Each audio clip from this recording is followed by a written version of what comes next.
Hello and good evening. My name is John. We're playing, oh gosh, Equivoque? It's spelled E-Q-U-I-V-O-Q-U-E. It's part of my Steam cleaning series where I go through every game in my Steam library. Eventually, then arbitrarily rate and or review them to Wii to playtime. Now, I don't quite know what this game is. I pick these games out at random. So we're going to jump in together and find out exactly what this is, or potentially somewhat what it is. New game. Hey Kid. Just don't know. Full screen? Something's up with the...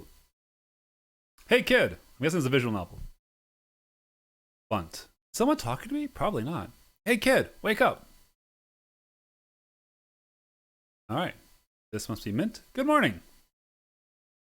Good night. Go back to sleep. Wow, you're really something else. Don't fall asleep on me. I'm talking to you. Rude. Maybe that's Mint. You know, I thought to myself, it can't possibly be that young rabbit minding the shop is asleep in the middle of business hours, and yet here we are. It would do me good to remember that I'm often wrong. Have we met somewhere? I don't think so. I do have a kind of face, though. Wait a second. Wait, I know you. You're Mint the Splendid, escape artist.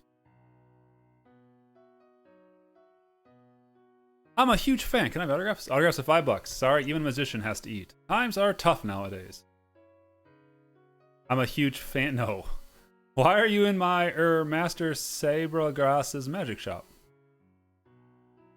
So this is what old Sablegrass retired to do, eh? What are you, exactly? I'm a bunny. I'm his apprentice. I am Master Sablegrass's apprentice. Is that so? Ah, then I think this will interest you. Think of a card. Any card. 4 clubs. Tell me when to stop shuffling. Whoa! They're so good! Is this the card you're thinking of? Are you some kind of wizard? No, I'm not a wizard. And if I said I was, you shouldn't believe me in that case either. You do well to be more skeptical of people. What did you say your name was? Bunt Cutchin. I don't know if I'm saying that right. Bunt Cutchin. Really like the... Well, anyway, Bunt. I'll teach you that trick if you help me with something. What kind of something? We have lots of things here at the magic shop. Can I interest you in... Oh, I like the alliteration. A curious cabinet, a withholding wardrobe, or a receptacle? Maybe put one on hold for me. I'm not here for supplies. I'm actually in the market for an innocent young and so-and-so. Innocent young so-and-so to help me with a bit of a problem. More than a problem. More of a scourge, really.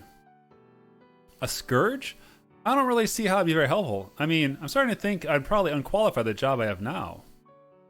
Not at all. You're perfect. Me? Perfect? Weren't you just criticizing me for sleeping on the job? Come now, that's in the past. You shouldn't cling to things like that. Especially if we're going to be working together. What is it you need help with? There's a fellow known in these parts as Sir Barnabas. You might have heard of him. He engages in the rather unsavory act of speaking to the dead, which, I'm hoping you're already aware, is a fraudulent activity. Like the trick that I just showed you, it's illusionary. However, unlike myself, Barnabas claims to have supernatural powers, a dangerous distinction between the two of us.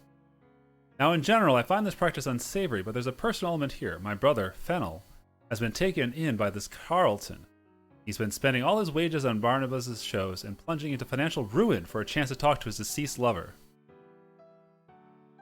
I don't know. Isn't that your brother's choice? My brother is too consumed with grief to make rational choices right now. It's my job to stop him from leaping headfirst into financial ruin or short-term pain relief. I guess that's a good point. These people are con artists using leading questions and generic statements to get information out of people. It's called cold reading. You know a lot about this. Why don't you stop him yourself? Can't get close enough to Barnabas without him getting wise. I'm famous after all. His shows are different than most who speak to the dead. The predictions are weirdly specific. There's something he's doing that I can't quite figure out. Need someone who can investigate unnoticed. Someone like an innocent young rabbit with a general knowledge of magic who can report back to me. If I do this, you'll teach me your card trick? If you do this, you'll gain much more than a card trick, my dear Bunt. You'll earn the great satisfaction knowing that you were performing in a service of truth. I think I just want the card trick.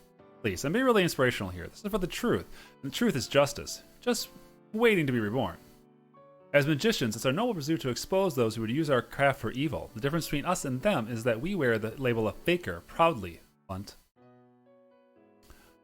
The moment we take that label off, it gives us a lot of power, people. Power at the cost of our morals. So what do you say? Okay, but only because I've always wanted to be a plucky protagonist. Beautiful, you'll need this. A tiny robot eyeball, the fancy... Is this going to electrocute me? It's a tiny robot eyeball. It isn't a tiny robot eyeball. Don't be ridiculous. It's a remote communication device disguised as the brooch. I used to use it in one of my earlier acts. I'm going to use this to stay in contact with you and advise you from afar. Now, I've lost the other one, but I think I can angle a radio mic here in Several Shop to work it on its frequency. Ah, got it. Testing, testing. Oops. Got a little close to the mic. Sorry. It's working properly, though. No one will notice. Absolutely perfect. This way I can guide you no matter where you are. I think it's time I sent you out on your own. Don't look scared. I'll be right there with you. I'll coach you through it as you try to gather intel on Barnabas and his favorite haunt. At his favorite haunt, the Pitcher on Lime Street. Boo whoop.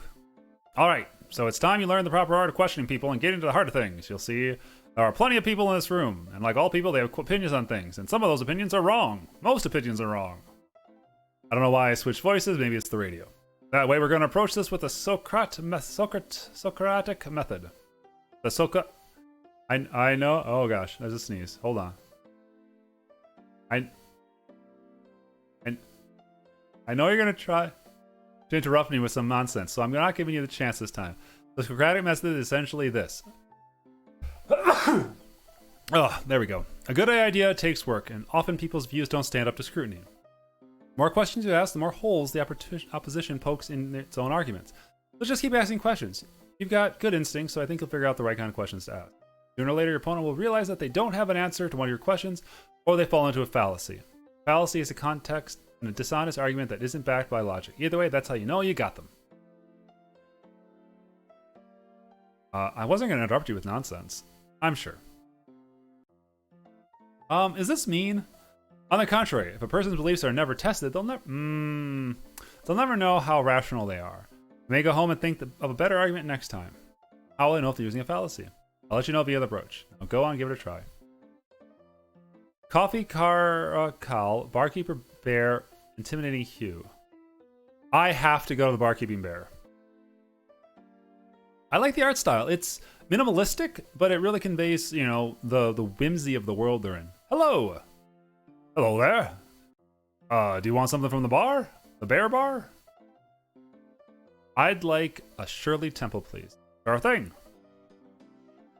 You drink the Shirley Temple. It's temple-tastic. Can you tell me anything about Sir Barnabas? You know, it's funny you ask. I was just at one of his shows. You were? Can you tell me anything about the show? You know, I actually can't.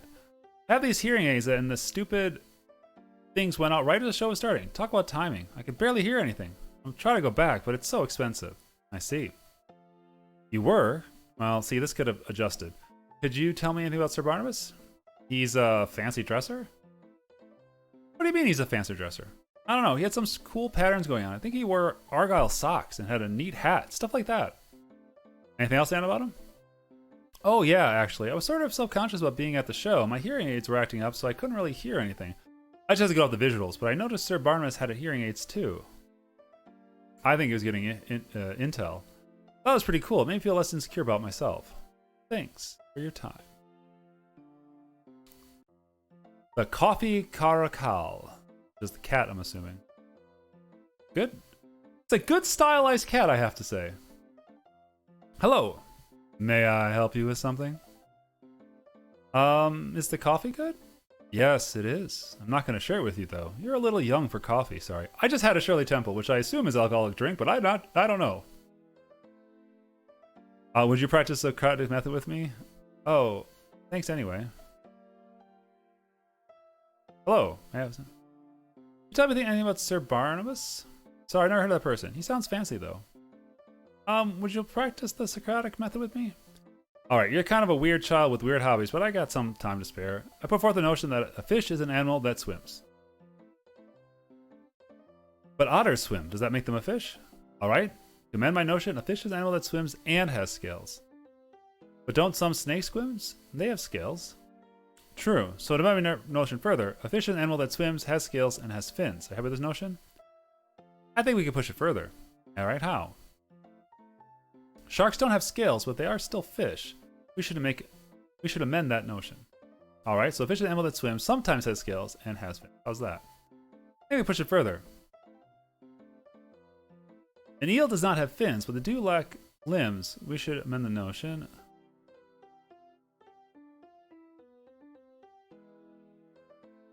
Not all fish swim. They do all live in the water. We should amend the notion. Alright, so a fish is an animal that lives in the water, has scales, and has fins. How's that? We can push it further. An eel does not have fins, but they do lack limbs. Okay. Alright, so a fish is an animal that swims, has scales, and lack limbs. How's that? Push it further. Important quality of fish is that they have gills. Alright, so a fish is an animal that swims, has scales, has fins, and has gills. How's that? Maybe push it further. All the above. I accept your notion of no further questions. Nicely done. It's always important to be precise, and questioning helps us get specifics. You feel a bit smarter, also more confident in that you know what a fish is. Thank you. Alright, time to talk to the intimidating Hugh, which may be a fish, and I'm really questioning that previous conversation. Maybe he's a lizard. It's hard to say. Hugh. Oh, actually, your name is Hugh. Okay. What do you want? Just wanted to talk. To talk? What are you? Some kind of therapist? It's gonna cost money? Won't cost any money. Not a tiny therapist. I'm a magician's apprentice. My name is Bunt.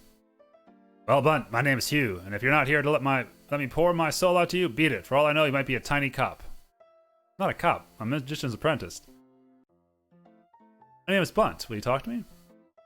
Hi, Bunt. I'm Hugh. Great to meet you. Now that we're acquainted, I'm trying to make some money here, so you better keep moving along. Make some money?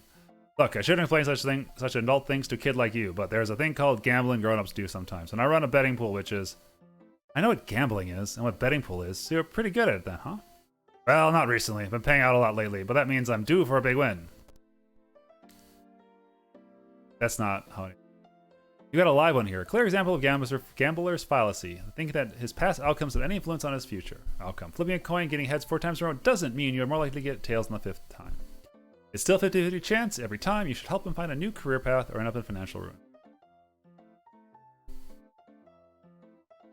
Hey, you're beautiful. Keep what you're doing.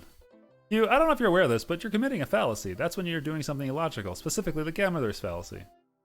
The odds don't increase that you're going to win every time you lose. Think about flipping a coin. You don't increase the chances of head every time you get tails. It's always 50%. We just think we're more likely to get at one another because we're prone to magical thinking. Huh, magical thinking. Guess I never thought about it like that. Wait, good thing I've got that side business counterfeiting.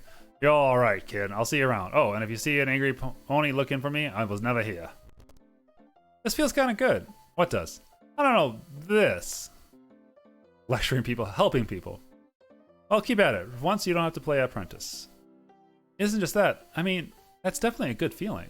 So keep at it. The magician's apprentice always challenging people's ideas is probably new to you. And that's probably exciting. You're used to being one who's challenged, now you do the challenging. And that's good. It is especially about helping, even if some people don't see that way. There are a lot of people in the world who need their ideas challenged, and many in the world who will challenge the ideas you need to change as well. I have some qualms about this statement here.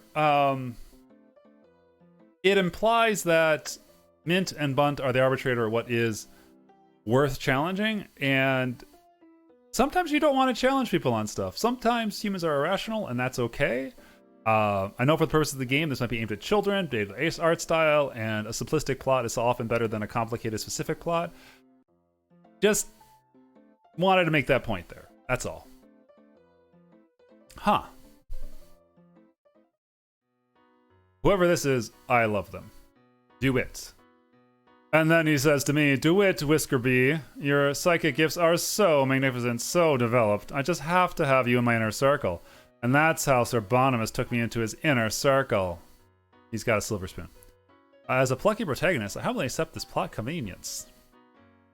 So amazing! Show us your powers again, Mr. DeWitt. Yeah, come on. I can't really hear you guys. Can you speak up? All right, if you insist. He bent the spoon. Ah, amazing! So supernatural. I can't hear you, but what I saw was so cool. I have some questions about your psychic claims. Eh, you're pretty big for your short pants, little bunny. I don't need to answer your questions. Can't you just feast your eyes on this? Boink. Okay, bending a spoon doesn't prove that. There's no natural cause for it. Yeah, but you can figure out a known cause. That's because I'm bending with my mind. That doesn't make any sense. Just because you don't know the cause doesn't automatically make it supernatural. That's exactly right. What he's trying to do is called appeal to ignorance. He's saying that because other causes are not known, he claims his claim is automatically true, which, doesn't make sense. God, listen, you dumb kid. What do you know? I know how you're bending spoons. Is that so? Well, you're wrong. I'm gonna kick your butt out of this bar, short pants. Then if I'm right, you'll tell me about Barnabas. You're on.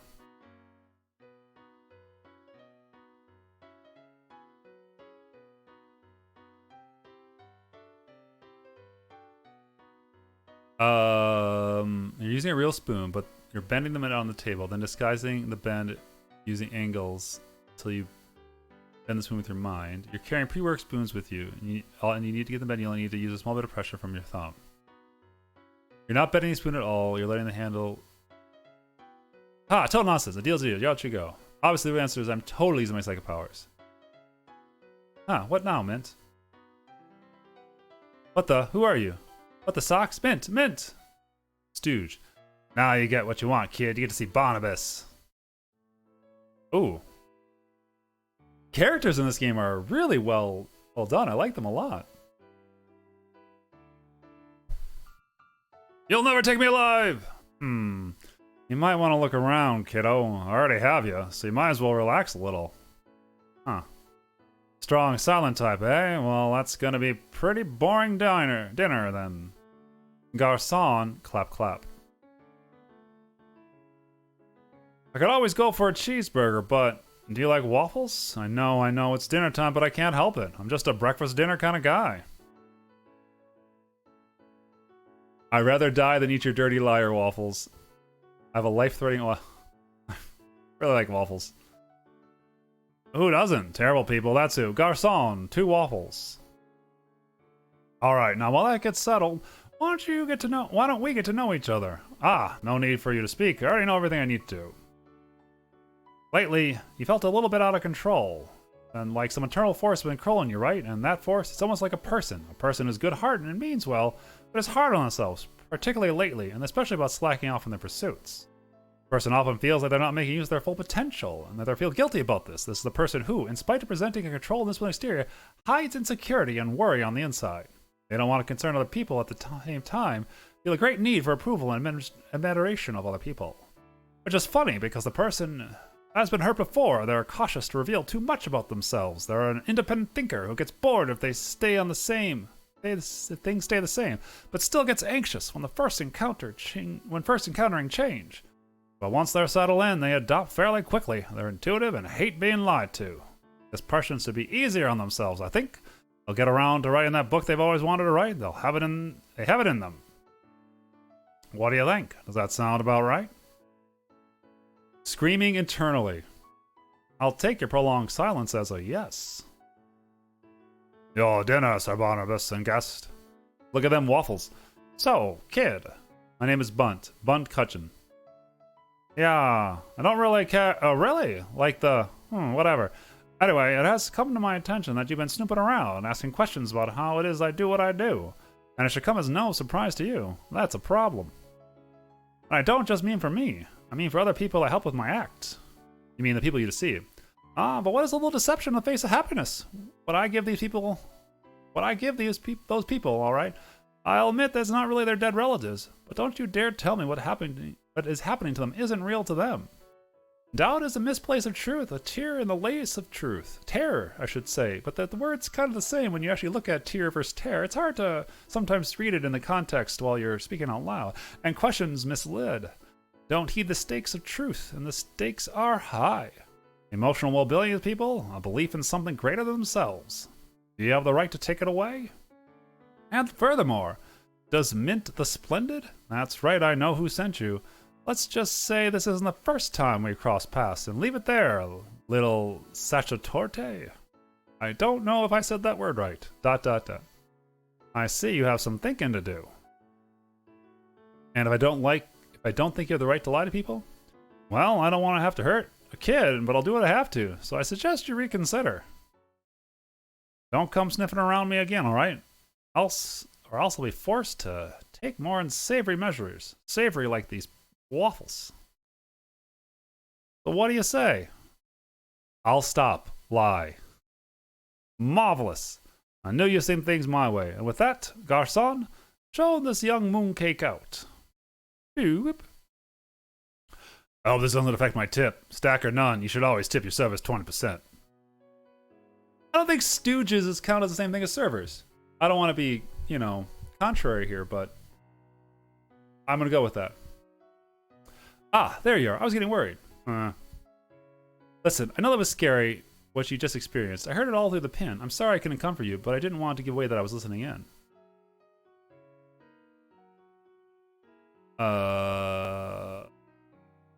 I was really scared. I know, but I won't put you in harm's way. Promise. So you heard me lie to Barnabas then? Who cares if you lie to a liar? He has it coming to him. Someone like Barnabas, it doesn't matter what you do to him, because he's scum, Bunt. I think Mint's got some problems. I think Mint could use someone to talk to that maybe is not an impressionable child here. Also, with anamorphic creatures, I never know how old they are because who knows?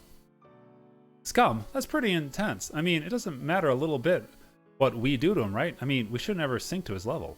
We're not sinking to his level. Sometimes it just feels that way because the ends justify the mean. Whoa, okay. I'm hoping this story actually points out that Mint has also got some problems she got to. See? Mint. It's hard to say. Gets to work out. I don't really agree with that line of thinking though. Like, if we hurt him, wouldn't that be okay no matter the outcome? Violence is never okay, right, Mint? I'm older than you, Bunt, and less wide-eyed. In life, just like in magic, sometimes things happen and sometimes people get hurt. The important thing is to ensure that the well-being of as many people as possible. You know, the goods of the many outweigh the goods of the few, right? Like Spock said. In a perfect world, those people are innocent, and that number is 0. But that isn't always the case. Accident happen. If an accident happens to Barnabas Calcanon, I wouldn't lose sleep. You said truth was justice, but in this situation, it sounds an awful lot like punishment. Truth is justice, but you can't make it out of the bring food eggs. I like to think the truth comes home to roost for liars. Maybe that sound like punishment to you. I'm feeling conflicted. I think Barnabas is doing the wrong thing, but for the right reasons. Right reasons? He's stealing from grieving people. What reasons could he have to justify that? You need to be skeptical, but you can't let yourself be fooled like everyone else. You have to expose him for what he is. If you don't, you're complacent in what he's doing. That makes me complacent? Ooh. I don't know what that is. Huh. You're feeling pretty indecisive. Which way you're leaning? True magician? False medium? Just act like you usually do. You'll figure it out as you go. What's wrong? You look a little ill.